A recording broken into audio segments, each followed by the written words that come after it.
Yaakov Bar Sheshat, si c'est bon.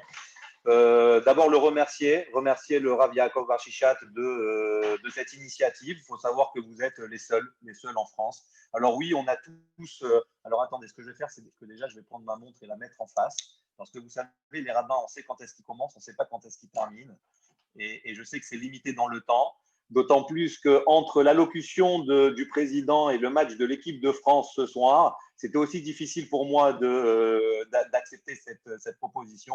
Donc, on va essayer de faire rapidement pour qu'on puisse tous profiter de la deuxième mi-temps et de la victoire, si Dieu veut, de l'équipe de France. Le Rav Yaakov Bar Sheshat, on a tous utilisé Zoom, on a tous utilisé les moyens sociaux qui sont à nos dispositions pour essayer de continuer à faire vivre ce judaïsme. Mais cette initiative, avec cette continuité, ce dévouement tous les mercredis de cours, en plus avec cette méthode d'inviter un rabbin, un grand rabbin, un dayan, un rav de villes et de pays différentes, c'est quelque chose que je n'ai vu nulle part ailleurs. Et c'est pour ça que je suis, moi, très honoré. Et c'est un grand privilège de pouvoir participer à ces cours de Torah. Donc, je voulais tout d'abord, avant de commencer, encourager et bénir le Rav Yaakov Bar Sheshat pour son dévouement, pour le judaïsme, pour la transmission, pour sa communauté. Et bien entendu, bénir aussi votre communauté en disant qu'une belle communauté, c'est une communauté qui soutient son rabbin et qui lui donne les moyens de pouvoir, que ce soit matériel, financier, moral, de l'encourager dans son service divin, dans son sacerdoce. Et je suis persuadé que le président, les administrateurs et même les fidèles font tout ce qu'il faut pour faire de votre communauté une grande et belle communauté. Et d'ailleurs, vous avez un grand mérite ce soir, parce que vous savez que le Talmud nous dit qu'après 120 ans, lorsque l'on va arriver devant le trône céleste, il y a des questions qui vont nous être posées. Il y a des questions sur toutes sortes de sujets, au sein de notre famille, au sein de notre vie professionnelle, familiale, spirituelle. Parmi toutes ces questions que le Talmud liste, qui va nous être posée, il y a une question qui est Haïm kavata itim la Torah. Est-ce que tu as kavata ligvoa mezouza, fixé une mezouza? Donc, est-ce que tu as fixé un moment pour étudier la Torah? Et les commentateurs s'étonnent, s'exclament. Pourquoi on ne nous pose pas la question Haïm lamadta Torah? Est-ce que tu as étudié la Torah? Ça aurait été suffisant. D'ailleurs, j'ai envie de dire. Est-ce que tu as étudié la Torah dans la vie? Quelle est la différence linguistique entre est-ce que tu as étudié la Torah ou est-ce que tu as fixé un moment pour étudier la Torah? Et la différence, elle est énorme en fait. On pourrait croire qu'elle est très petite, mais en fait, il y a un gouffre. Quelqu'un qui a étudié la Torah, c'est quelqu'un qui a fait de la Torah, de l'étude de la Torah, quelque chose de secondaire. Et que dès qu'il a un moment, j'ai 5 minutes par-ci, j'ai 5 minutes par-là, là j'avais un rendez-vous, là j'avais les vacances, donc j'ai mon emploi du temps, j'ai ma vie qui est primordiale, qui est essentielle. Et la Torah, c'est secondaire, bien que ça reste important à mes yeux. Et dès que j'ai un petit moment à droite, à gauche, alors je le comble par l'étude de la Torah. Il faut savoir que c'est déjà un niveau extraordinaire, parce que certains n'y arrivent pas à ce niveau pour l'instant encore d'étudier la Torah. Mais ce n'est pas ça qui importe à Hachem. Le maître du monde, il ne veut pas savoir si on a étudié la Torah. Il veut savoir si on a fait de la Torah et de l'étude de la Torah quelque chose de primordial, quelque chose d'essentiel et pas quelque chose de secondaire. Ça veut dire, est-ce qu'en début d'année, on a pris un temps pour dire, voilà, je vais étudier 1 heure de Torah, je me laisse le temps de fixer le jour, l'heure, peu importe. Mais à partir du moment où j'ai fixé ce moment, qu'il vente, qu'il neige, qu'il y ait un match de foot, qu'il y ait un conseil rabbinique, qu'il y ait une réunion, qu'il y ait un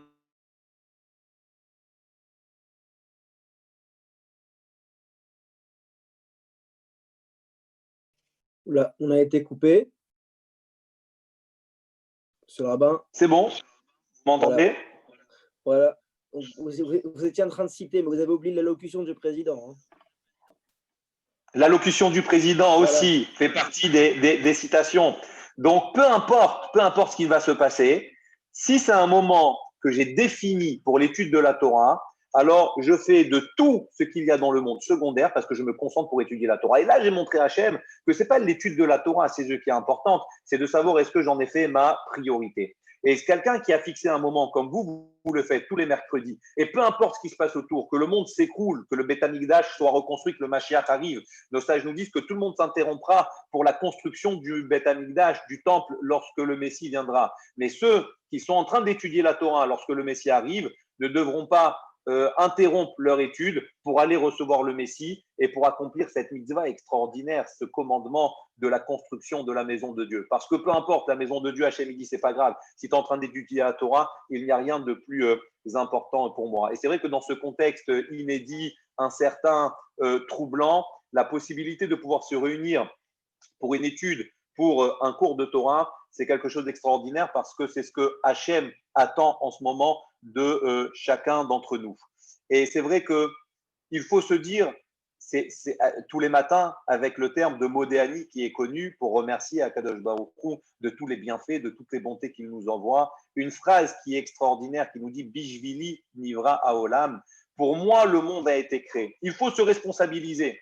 Il faut se responsabiliser dans le sens où si je ne suis pas là, alors le monde, il peut revenir, comme on le dit, tohu bohu.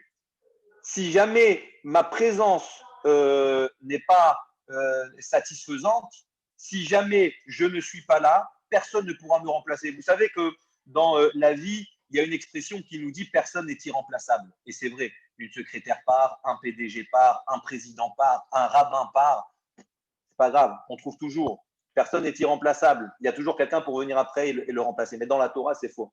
Dans la Torah, on nous dit que le jour de l'anniversaire d'une personne, il y a une voix céleste qui proclame le monde n'aurait pas pu continuer à tourner. Le monde n'aurait pas pu continuer à exister sans la présence de cette personne, parce qu'il n'y a pas de tromperie aux yeux d'Hachem. Hachem ne peut pas se tromper.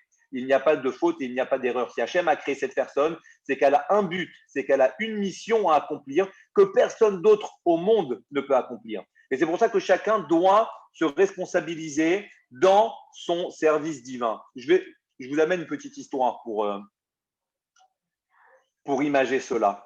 Je ne sais pas si vous la connaissez, mais je la trouve très agréable et sympathique. C'est un roi qui a pris le pouvoir, qui a pris le trône, et donc il fait le tour un peu de toutes les villes pour se présenter, pour présenter son gouvernement, pour présenter ses ministres.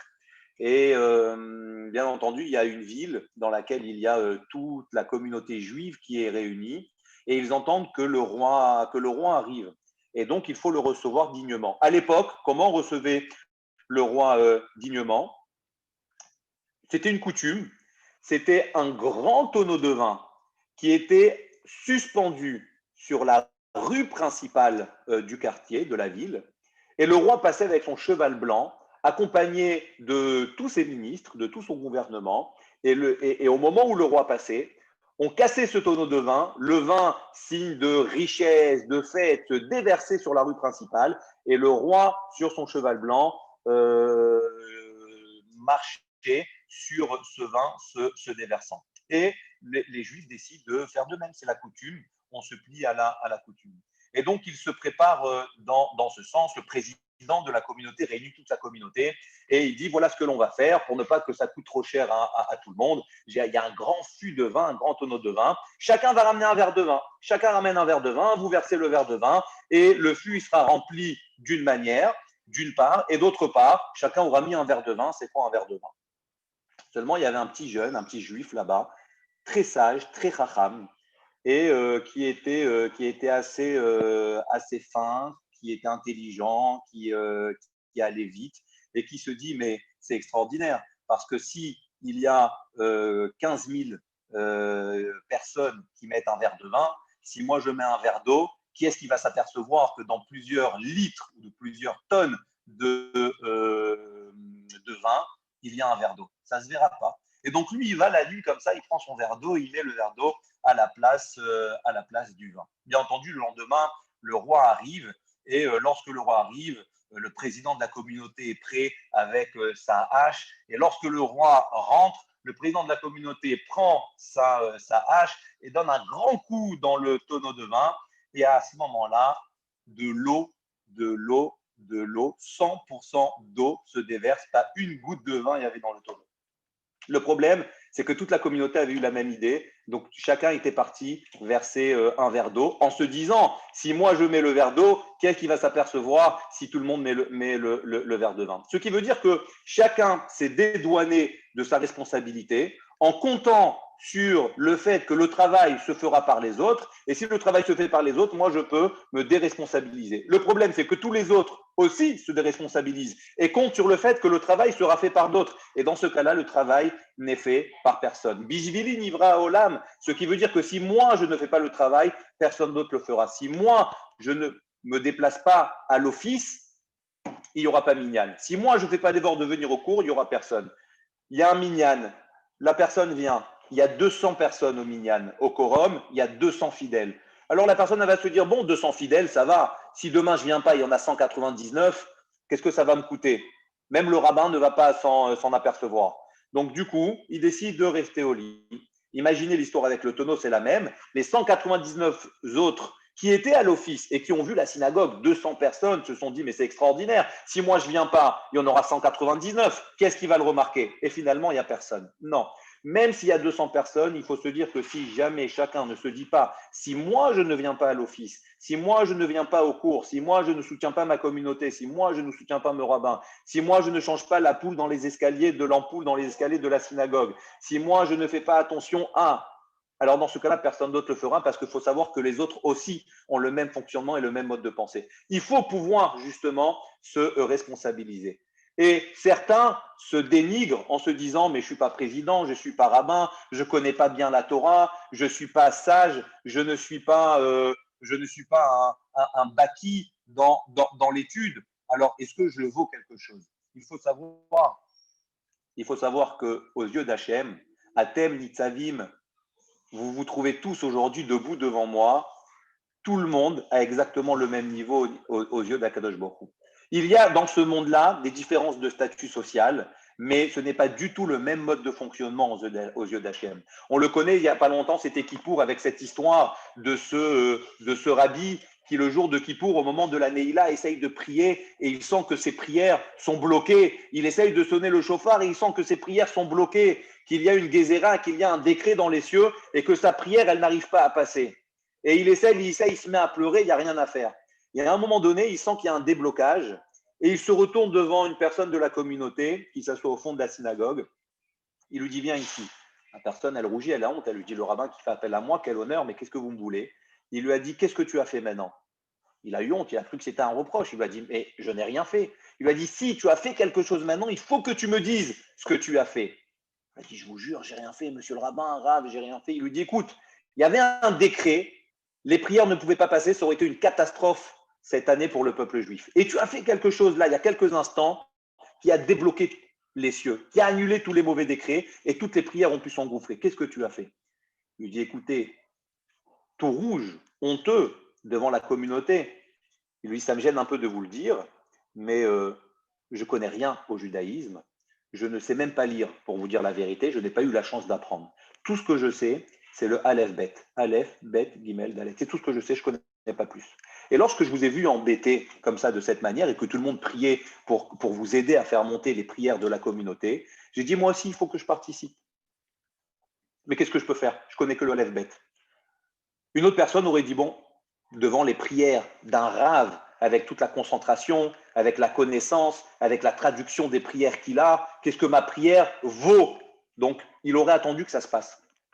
Il a décidé de ne pas attendre. Il a dit, je vais faire mes capacités, je vais faire mes possibilités, je vais faire ce que je connais. Je ne connais pas plus, mais je vais donner ça comme un sacrifice à Dieu. Et donc, j'ai commencé à réciter le Aleph Bet. J'ai récité Aleph Bet dans ma tête, Gimel, Dalet. Et à la fin, j'ai dit, Hachem, moi, je n'ai pas eu la chance d'apprendre plus. Donc, prends-toi ces lettres et toi, concocte toi-même, rédige toi-même les prières pour faire en sorte qu'ils puissent avoir de belles bénédictions pour notre communauté. Et le Rav, il leur a dit, sachez que c'est cette personne et que c'est cette prière, peut-être infime par rapport à d'autres prières, mais qui était faite avec tellement de bonté, avec tellement de sincérité, avec tellement d'amour, avec tellement d'authenticité, qui a donné le meilleur de lui-même, qui était convaincu de ce qu'il faisait avec beaucoup de foi et de émouna, qui nous a tous sauvés et qui a débloqué la situation. Aux yeux d'Hachem, on ne peut pas savoir. Ici, il y a des jugements. dans ce bas monde et les jugements sont mauvais. Il y a les bons, il y a les mauvais, il y a ceux qui connaissent, il y a ceux qui ne connaissent pas, il y a les religieux, il y a les pas religieux. Mais aux yeux d'Hachem, il n'y a pas. Aux yeux d'Hachem, il y a des mérites que nous ne connaissons pas. Et des fois, une petite prière qui pourrait être à nos yeux infime et insignifiante aux yeux de la Kadosh Baruch Hu, c'est un sacrifice extraordinaire.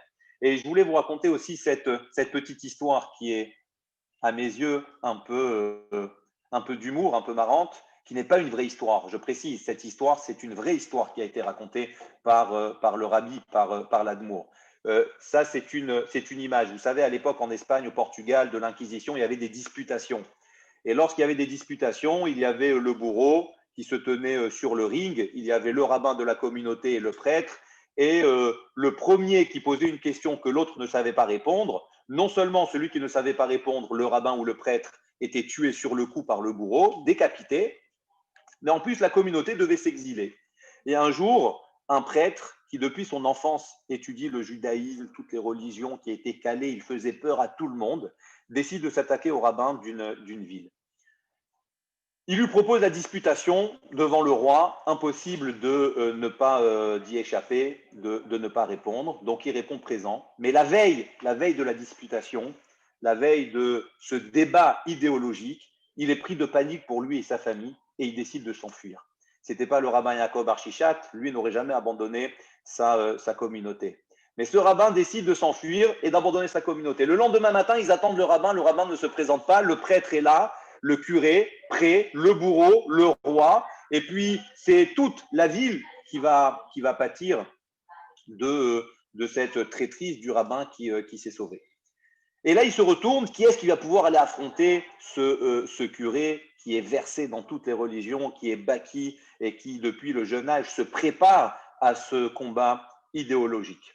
Et là, il y a un petit Shlomo, un tout petit monsieur d'une cinquantaine, soixantaine d'années, et qui est une personne un peu simplée d'esprit. Les gens ont l'habitude de rigoler avec lui, de se moquer un peu, etc.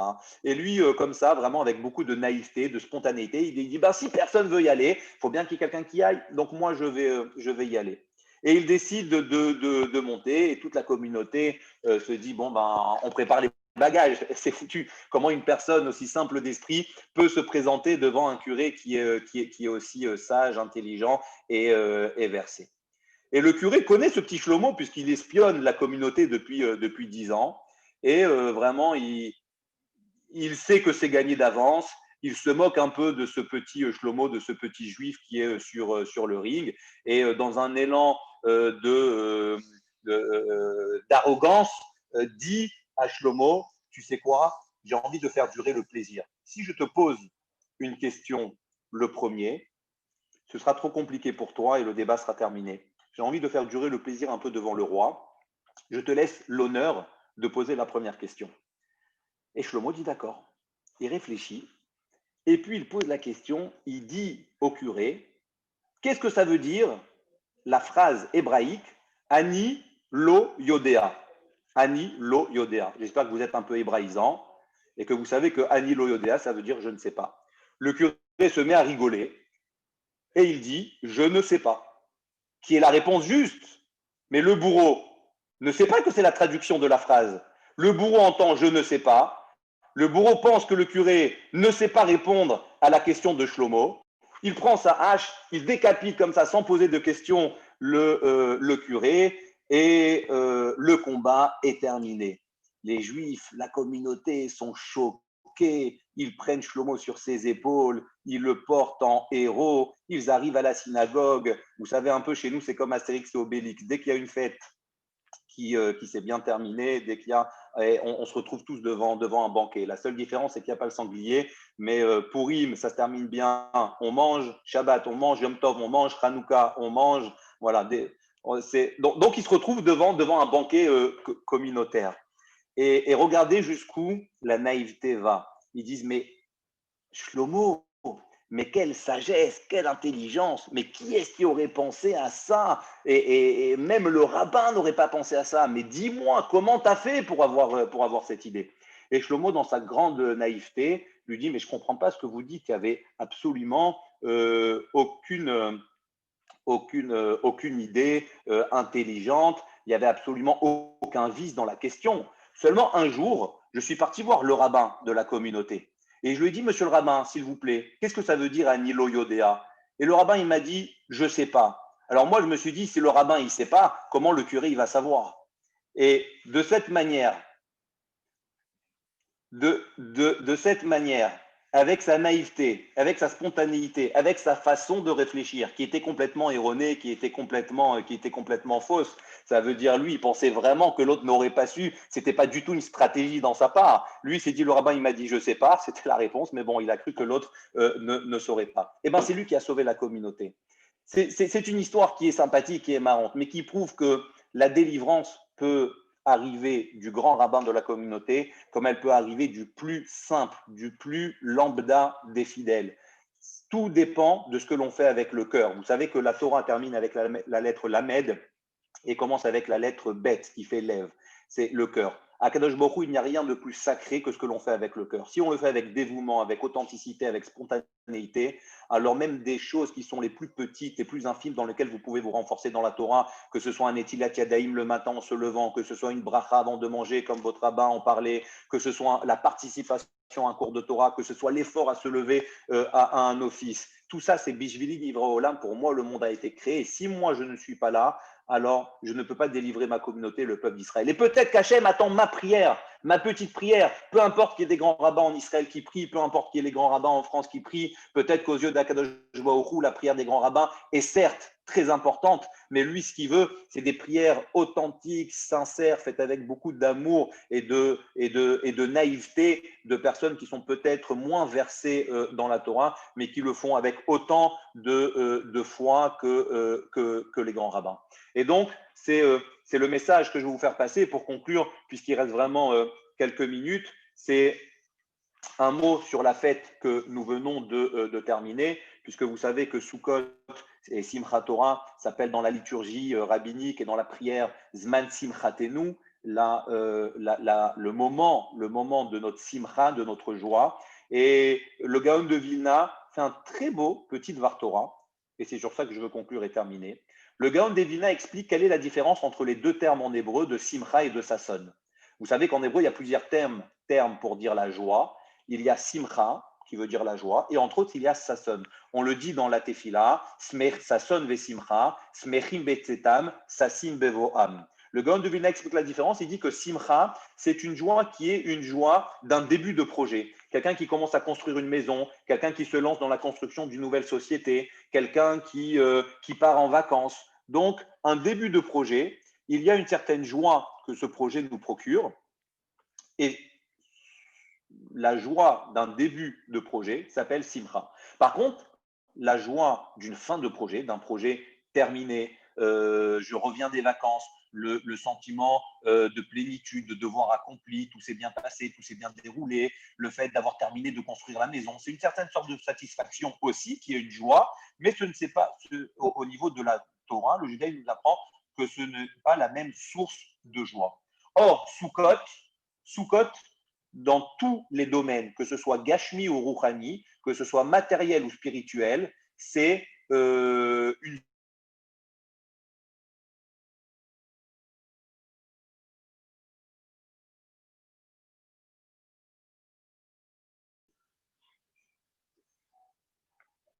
C'est bon? Voilà, on termine, je conclus. C'est une fin de route. En effet, que ce soit dans le domaine spirituel, Sukkot et Simchat Torah viennent conclure un mois de Slichot, de Rosh Hashanah, de Kippour et de Sukkot. Donc, c'est la fin des Yamim Noraïm, des jours redoutables, et c'est la fin du mois de Tishri, des fêtes. Donc, c'est la conclusion. Et même dans le domaine matériel, dans la Torah, Sukkot est appelé Chag HaAsif, la fête des récoltes. Lorsque l'on récolte, c'est qu'on a planté, c'est qu'on a semé, c'est qu'on a mis les engrais, c'est qu'on a arrosé. Et enfin, une fois qu'on récolte, on peut enfin goûter et profiter des fruits pour lesquels on a travaillé de longs mois. Donc, si Sukkot, que ce soit dans le domaine spirituel ou matériel, c'est une fête de clôture, une fête de fin de route, ça aurait dû être appelé Zman Sassonenu, le Sasson, qui est le terme de joie pour une fin de projet. Or non, Sukkot, bien que c'est une fête de clôture à tous les niveaux, c'est pourtant appelé Zman Simchatenu. Simcha, qui est la joie que doit nous procurer le début d'un projet. Cela vient nous apprendre une chose qui est très simple. Vous le savez, lorsqu'on termine un traité de Talmud, on commence directement un autre. Simchat Torah, lorsqu'on termine la Torah, on n'arrête pas la Torah à la fin, on recommence tout de suite le nouveau cycle de Bereshit.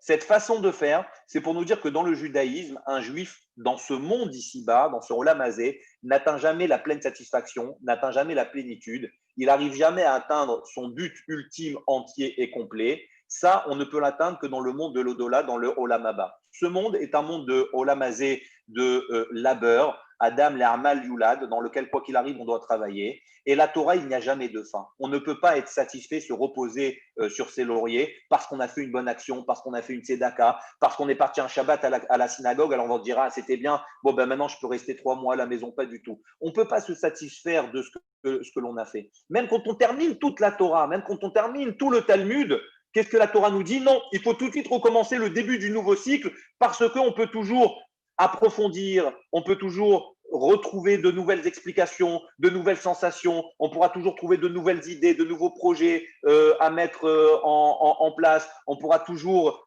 trouver de nouvelles valeurs, de nouvelles vertus qui vont pouvoir continuer à nous faire évoluer, à nous faire augmenter dans cette proximité que l'on recherche sans arrêt avec Akadosh Baruch Hu.